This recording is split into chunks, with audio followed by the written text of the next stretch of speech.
بسم الله الرحمن الرحیم. الحمدلله. مکه مکرمه کې ولاړو په طریق الهجرت باندې. د دې نه اخوا روډ دی، هغې ته شار ابراهیم خلیل وایي، او دا د مکې مکرمې آبادۍ دي، وتلې دي. الله تعالی په دې ښار باندې قسم خوري، لا اقسم بهذا البلد. او ابراهیم علیه السلام دې ته دعاګانې کړي دي، رب اجعل هذا بلدا آمنا. سورة ابراهیم کې بیا معرفه راوړې، رب اجعل هذا البلد آمنا. الله دا ښار د امن وګرځوي، دې له رزق ورکړي. الله فرمای الذي اطعمهم من جوع وامنهم من خوف.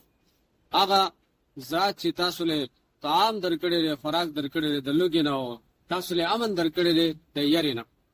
سوره عنکبوت کې الله فرمای اولم يروا ان جعلنا حرما امنا. اېدې ګورنه چې موږ دا حرم د امن ځای ګرځولې. دا ورانګي سوره ال عمران کې فرمای ومن دخله كان امنا. څوک چې د حرم ته داخل شدا په امن باندې وي، نو دا ځای د امن دی. او دا مکه مکرمه ده. دجال به هم دلته نشي راتلی، نه دلته او نه مدینه منورې ته. دا د مکې مکرمې کوڅې دي، هوټلې دي، آبادیانې دي. د دې زیارت وکړې. الله تعالی د هر یو کتونکي ته د خپل کور، د خپل حرم زیارت شروع. فقد نصره الله اذا اخرجه الذين كفروا ثاني اثنين إذ هما في الغار. سوره توبه کې الله تعالی د هجرت واقعې ته اشاره کوي. الله فرمایي که تاسو د نبی مدد نه کوئ، الله تعالی د هغه ټیم کې مدد کړي کله چې د کافرو د مکې نه راوویستو. نبی علیه السلام په خپله نه ووتې او مجبوره شو او مشرکین راویستي.